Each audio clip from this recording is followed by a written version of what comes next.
다니엘서 9장은 크게 두 부분으로 나누는데 첫 번째 부분은 1절에서 19절로 다니엘의 기도를 소개하고 있습니다. 두 번째 부분은 20절부터 27절까지인데 70일의 환상을 묘사하는 후반절을 우리에게 보여주고 있습니다.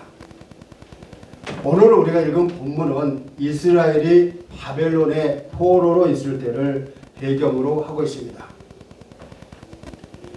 바벨론 포로 1차, 2차, 3차 중에서 다니엘은 1차 포로로 잡혀간 사람으로 당시 다니엘이 처한 역사적 상황은 이스라엘 백성들의 타락과 반역으로 인해서 하나님께서 공의에 입각해서 징계를 시행하고 계신 중이었습니다.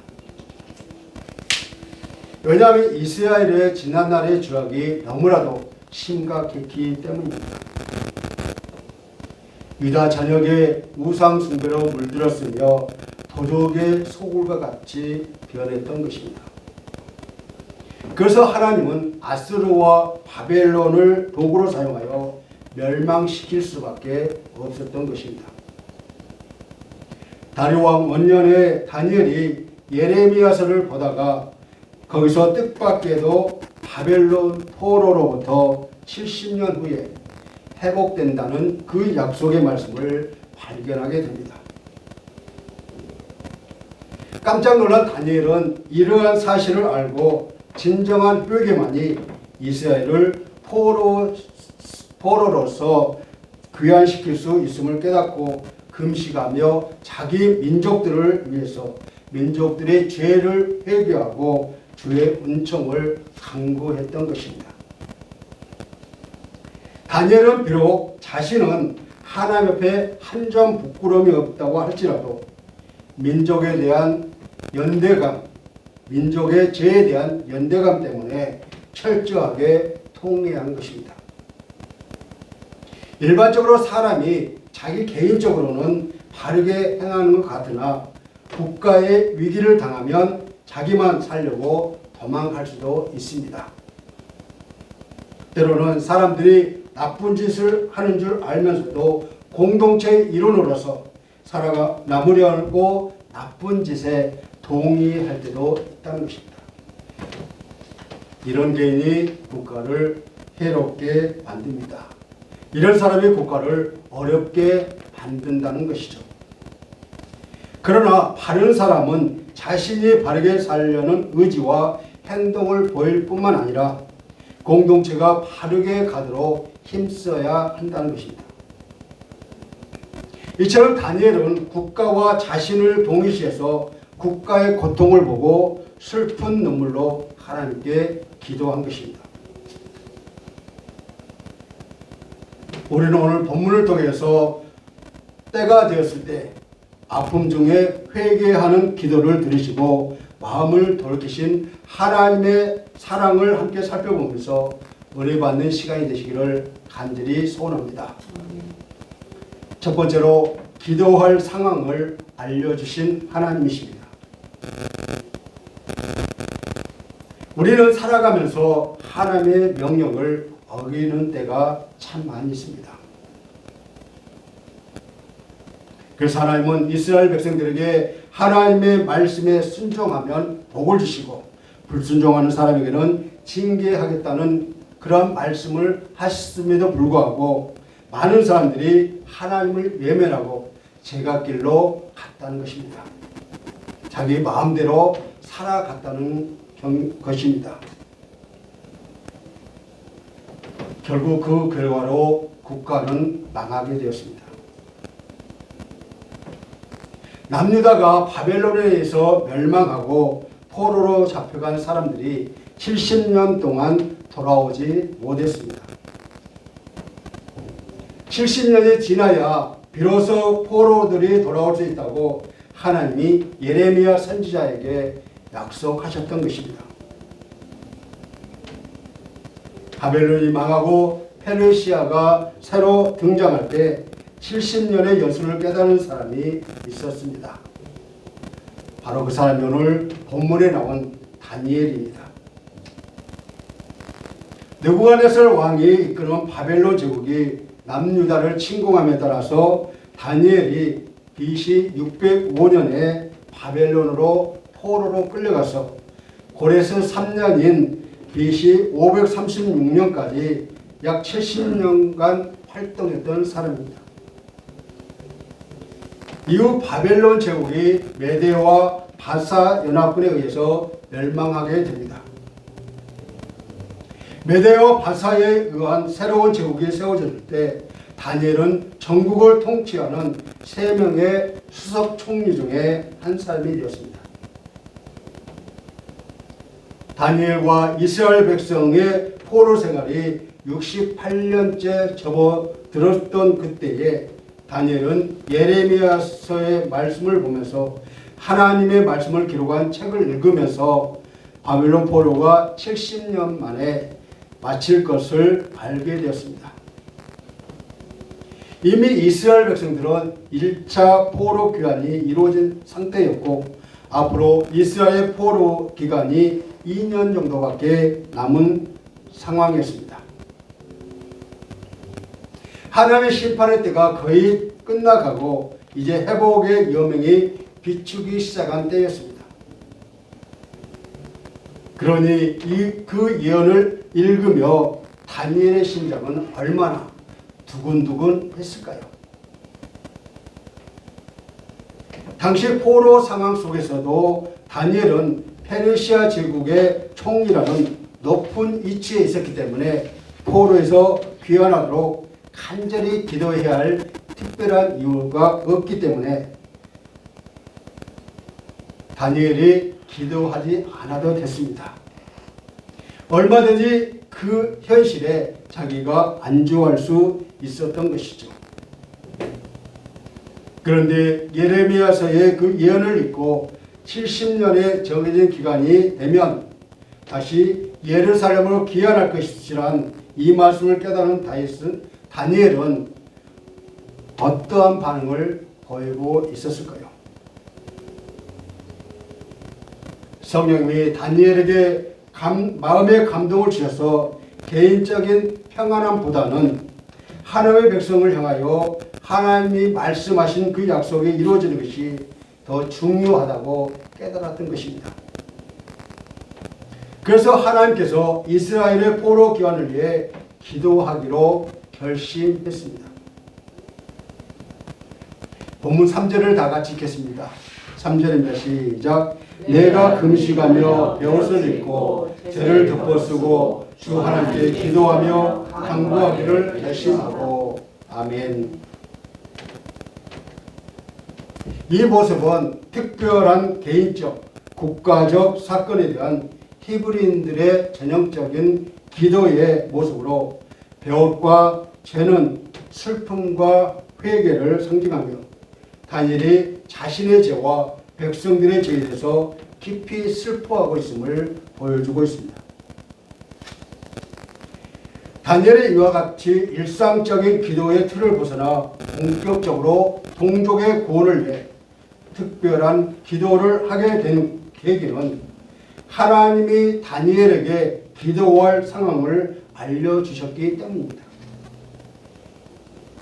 1차적으로는 예레미야에게 약속하신 그 예언의 말씀을 깨달았음이었고 2차적으로는 당시 국제적인 정세적인 변화, 곧 예루살렘을 침공했던 바벨론의 멸망과 이스라엘 회복의 기원을 이룰 자가 기록된 고레스가 다리오를 이어 메세와 바데의 실질적인 권좌에 오르는 역사적인 상황이었습니다.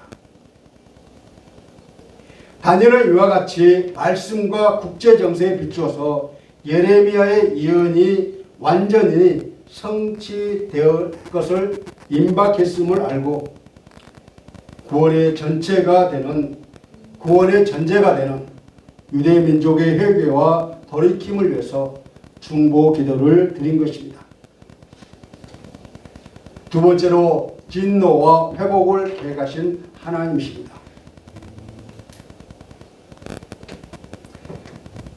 포로 기간 70년이 지나면 포로들이 저절로 돌아오게 될까요? 꼭 그렇지는 않습니다. 포로들이 돌아오기 위해서는 나름의 노력을 해야만 합니다. 노력하기 전에 가장 먼저 해야 할 것은 바로 회개 기도를 드려야 한다는 것입니다. 다니엘은 세계 역사와 국가의 흥망성쇠가 하나님께 달려있다는 것을 고백하고 있습니다. 본문 4절을 다 같이 읽겠습니다. 4절입니다. 시작. 내 하나님 여호와께 기도하며 자복하여 이르기를 크시고 두려워할 주 하나님, 주를 사랑하고 주의 계명을 지키는 자를 위하여 언약을 지키시고 그에게 인자를 베푸시는 이시여. 아멘. 이 말씀은 구약에 하나님을 칭하는 1차적 명칭들이 모두 나타나고 있습니다. 여기서 내 하나님은 전능하신 능력의 하나님을, 여호와는 신실한 언약 성취자로서의 하나님, 주 하나님은 피조세계에 대한 절대적인 주권을 가진 분으로서의 하나님을 각각 의미하고 있습니다. 따라서 이러한 하나님의 칭호는 당시 유대 민족이 처한 내적, 외적 상황, 곧 그들의 회개의 수용과 해방의 예언 성취에 염두를 해야 든 다니엘의 간절한 의도가 반영된 것입니다. 여러분, 사람들이 어떻게 하느냐 혹은 지도자가 어떻게 하느냐에 따라서 국가의 운명이 달라지게 되는 것입니다. 역사적으로 한국가의 부패가 청산하고 부강한 나라를 만든 사람들이 많습니다. 그런 지도자들은 정세 판단이 바르고 정확하며 국가 미래에 대한 비전이 확실하고 그 비전에 따라 자기를 절제하고 국민을 설득하며 법과 질서를 세우게 되는 것입니다. 하나님은 이런 통치자들을 통해서 일하십니다. 그런데 하나님의 백성이라는 유다 사람들이 정세를 판단할 때 오류를 범하고 국가가 어떻게 되든 자기 안위에만 신경을 쓰고 법과 질서를 어그러뜨렸습니다. 하나님의 공의는 아랑곳하지 않았습니다. 그래서 다니엘은 이스라엘의 포로의 원인은 본문 5절과 6절에서 이렇게 말하고 있습니다. 우리는 이미 범죄하여 패역하며 행악하며 반역하여 주의 법도와 규례를 떠나싸우면 우리가 또 주의 종 선지자들이 주의 이름으로 우리의 왕들과 우리의 고관과 조상들과 온 국민에게 말씀한 것을 듣지 아니하였나이다 라며 겸허히 고백하고 있습니다. 여기서 범죄하여는 빗나가다라는 문자적 의미로 하나님의 정하신 길에서 벗어났다는 소극적인 의미에서의 죄를 의미하고 있습니다. 또한 패역하며는 하나님을 거스르는 완악한 심성으로서 내적 의미의 범죄를 의미하고 있습니다. 또 행악하며라는 말은 잘못 행하다라는 뜻으로 실제적 행위로서 하나님을 거스르는 외적 의미의 범죄를 말하며 반역하여는 직접적으로 하나님을 대적하며 회박하는 적극적인 의미의 범죄를 각각 가리키고 있습니다. 그러므로 다니엘은 범죄의 강도가 점점 더 높은 묘사를 통해 이스라엘이 저지르는 모든 종류의 죄악을 고백하고 있습니다. 결국 여기서 주의 법도와 규례를 떠났다는 표현은 하나님의 언약의 징표로 주신 계명에서 이스라엘이 떠났다는 의미로 조금 전 언급된 모든 범죄를 포괄적으로 함축하고 있습니다. 게다가 본문 5절의 범죄에 대해서 선지자를 통해 말씀하신 하나님의 책망과 경고를 무시한 또 하나의 죄가 추가됐습니다. 이처럼 하나님의 말씀을 무시하는 범죄들은 불신앙과 이방의 우상 숭배로 나타나게 되며 하나님의 진노와 심판을 불러일으키는 직접적인 원인이 되었습니다. 하나님의 이런 유다 백성들은 어떻게 대하셨을까요? 이스라엘 백성들이 하나님의 공의에 근거하여 징벌을 받게 됩니다. 유다 백성들이 이방 사람들에게 수치를 당했습니다. 왜냐하면 하나님께 범죄했기 때문이죠. 다니엘은 범죄의 결과가 민족의 수치임을 고백하고 있습니다. 하늘 주신 율법을 준행하지 않고 하나님의 목소리와 선지자의 강력한 경고를 외면한 결과가 바로 70년 동안 민족의 수치였던 것입니다.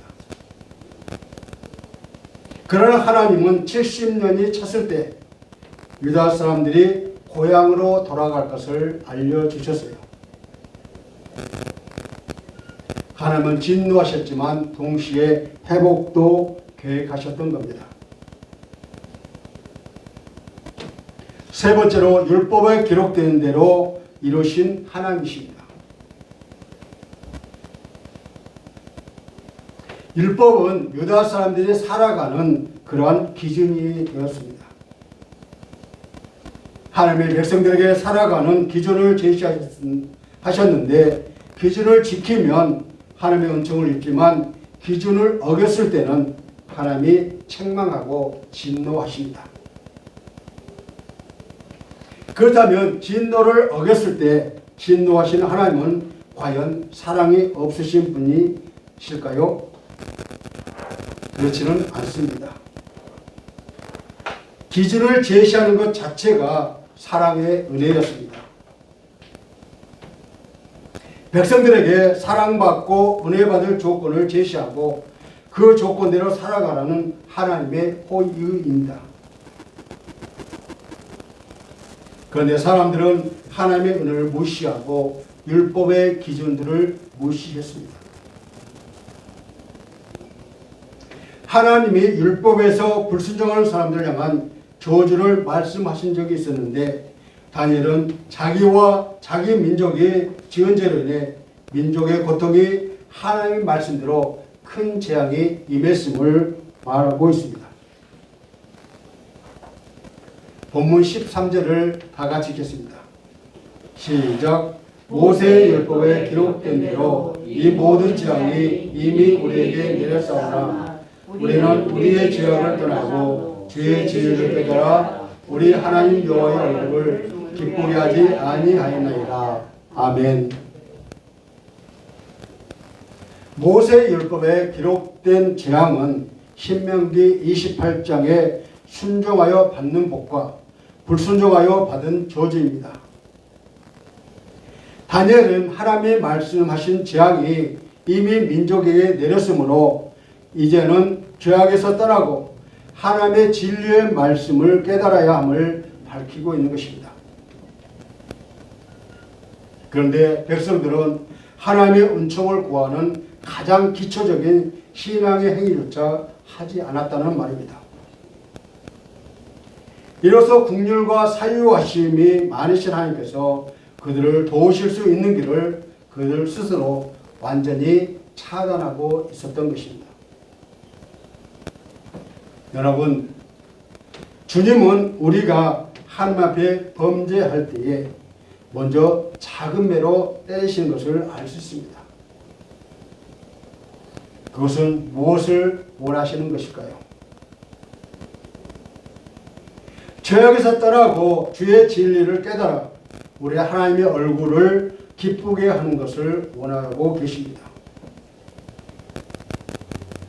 그러나 작은 매에 항복하지 않고 더 반항하면 더 이상 징벌을 미루실 수 없어서 결국 하나님의 징계의 매는 더욱더 강해집니다.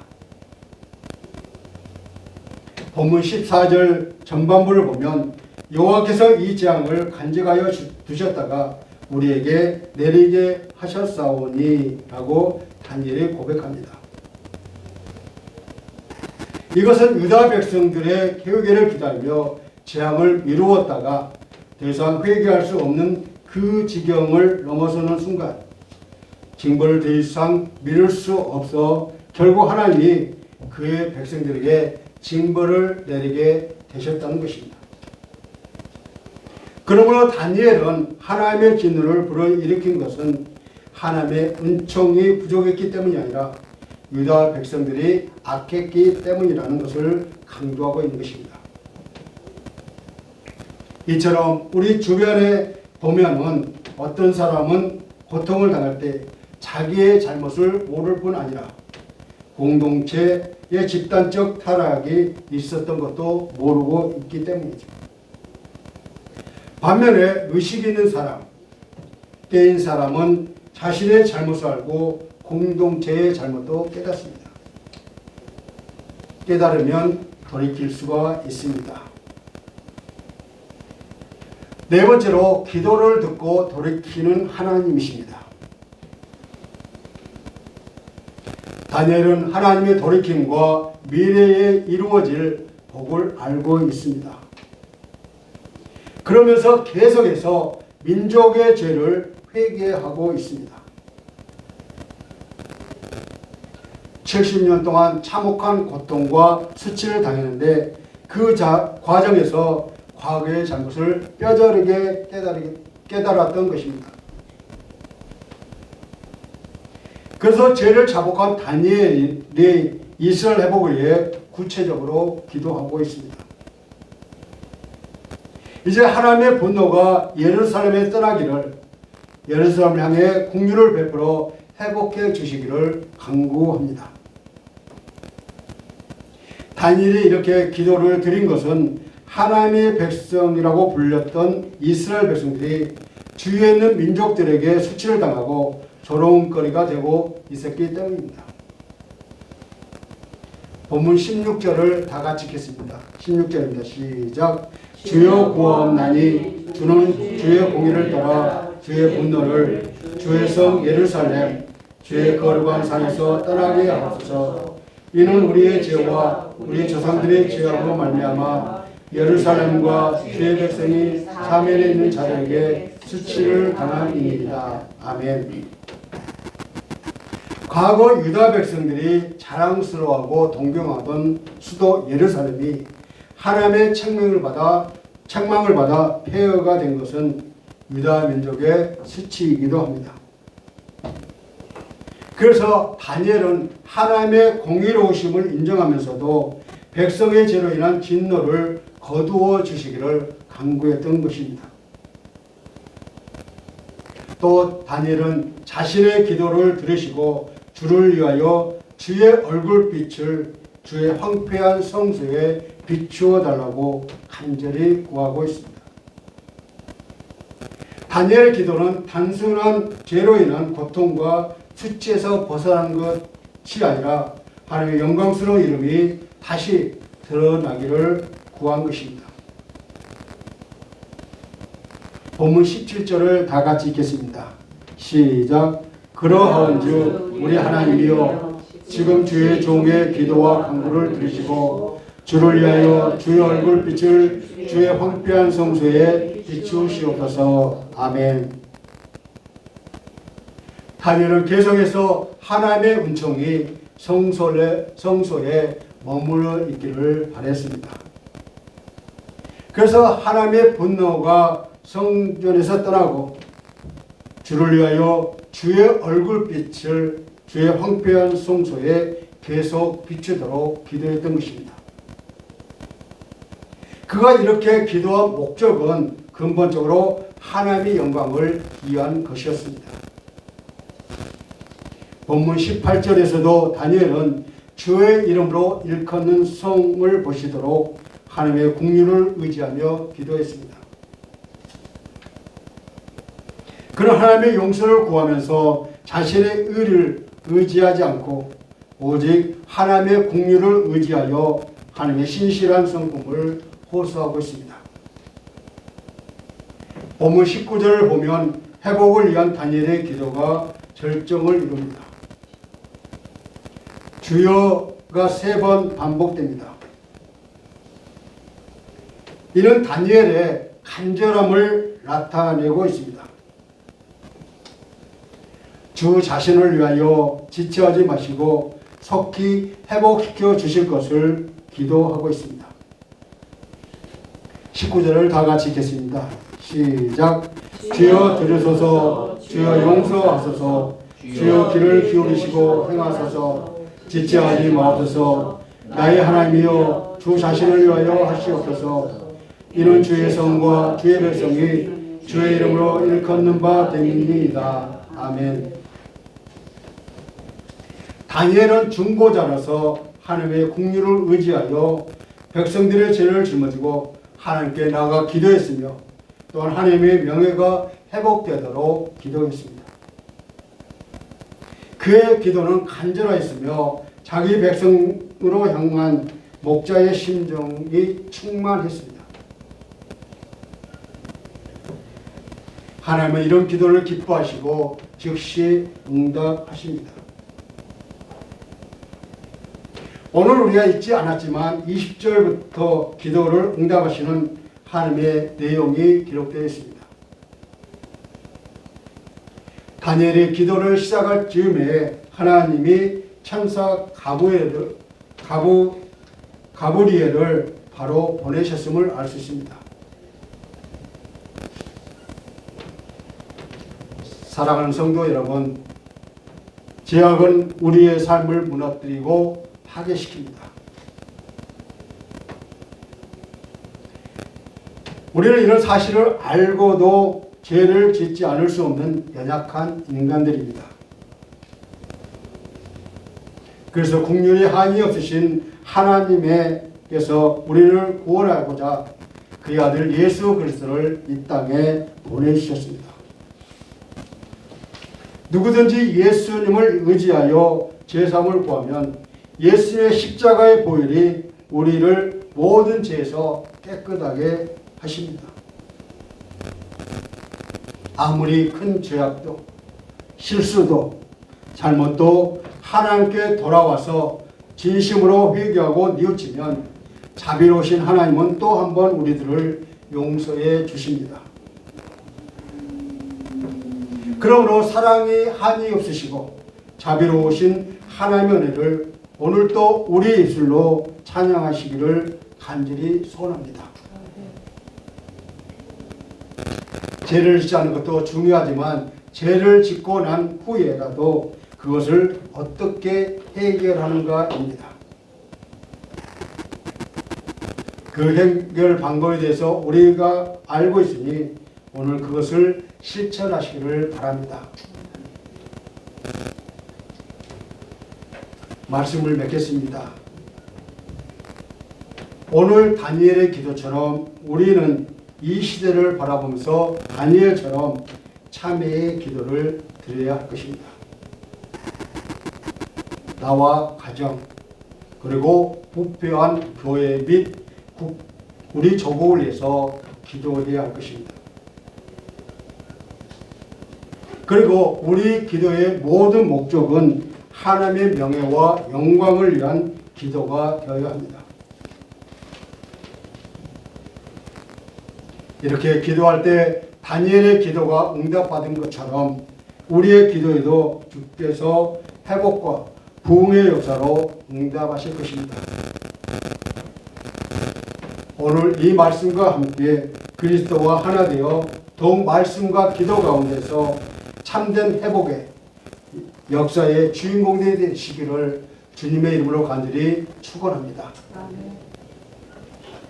나는 지금 아픔 중에도 간절히 주님 앞에 회개하고 있는 것이 무엇인지 잠시 묵상하시겠습니다.